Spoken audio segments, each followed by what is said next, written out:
Hey everybody, day 68 of No Poker. I just asked my wife what day it was and she goes, I don't know, day 5,000? Feels like 5,000 sometimes. Sometimes it feels like it's only been a week. No. Nobody ever said that, ever. Some interesting things today in the poker world news. So, Lindsay liked that one.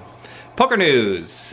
Pennsylvania is going to open up their casinos, I think it's June 1st, beginning of June, end of May, something along those lines. However, they are another state added to.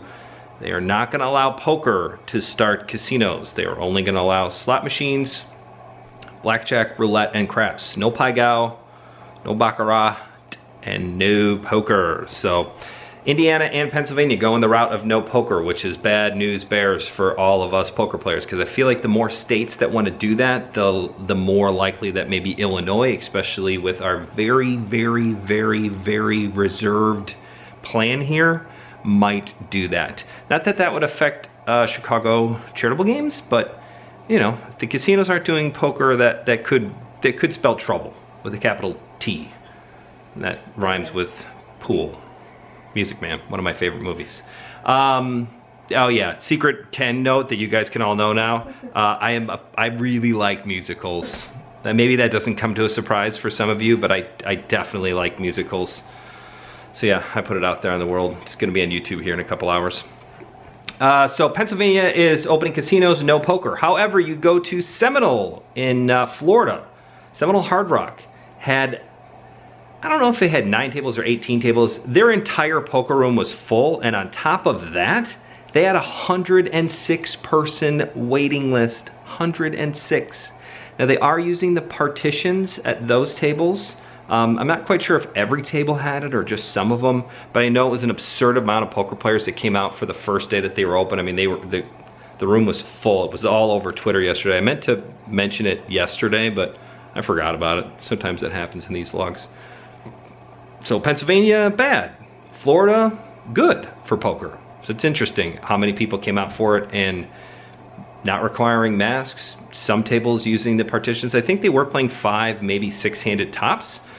So that's a thing now, but definitely encouraging, me being pro poker. Another thing that came out today was the CDC put out some more information about how COVID-19 is spread, and they think it's less likely that you get it from touching random surfaces. They don't believe that's how people are getting it. They believe it's just from talking, spitting, spittle, when actually people sneeze, cough, talk in your close proximity. That's a much more prevalent way that it is getting transferred. The other problem I'm having right now with the CDC, and it's actually not my problem, but it's just a problem I'm having with interpreting them. They're claiming their worst case scenario is much, much better than what people are going with right now. I'm not gonna get into the numbers, I'll let you guys look that up. I might post a little link on Twitter, maybe Facebook tomorrow with some of that information, but their experts, and this is where I'm gonna get weird for a second, their experts are saying that it's not as bad as what we think. It's like a very small amount of people that are over 60 that are high risk, and their numbers are significantly lower than what we are hearing normally in the media or what they first thought. And then people under 60, 50, it's even significantly lower. So I think that's promising. The problem is then you get other experts that are saying the CDC experts are wrong. So when we hear things like politicians say that we have to trust science and we have to trust the experts, what do we do if the experts don't agree?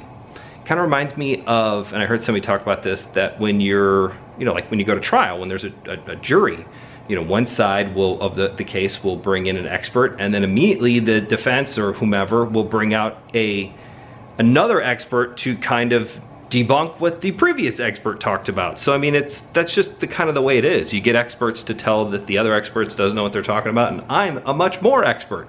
But it's just what people believe and what they buy into. I mean, you can find an expert and do whatever you want depending on what story you want to tell. So it's difficult when I hear things like, oh, we're gonna let science decide this, but the problem is the scientists don't seem to be agreeing. So which scientists do we believe and which ones do we use? Anyways, in fun news, what do we do with the kids today? Oh, I had a daddy moment. We were playing in the backyard, all the kids. It was super fun. Harrison wanted to bring out a baseball bat and a little, like a wiffle ball, but it's like softball size, like 14 inch. And it's probably not that big, like 12 inch. And, you know, he was really just hitting his sisters with the bat, which I'm perfectly okay with. He's one, so that just was what they do. But then I was hitting a few just to see what they could do and have some fun. And I hit just a screamer, just a screamer that hit the house and bounced off and whacked him right in the head. And then he had like a huge mark on his head. And then I tried to say, oh, I think he fell down the stair on the deck.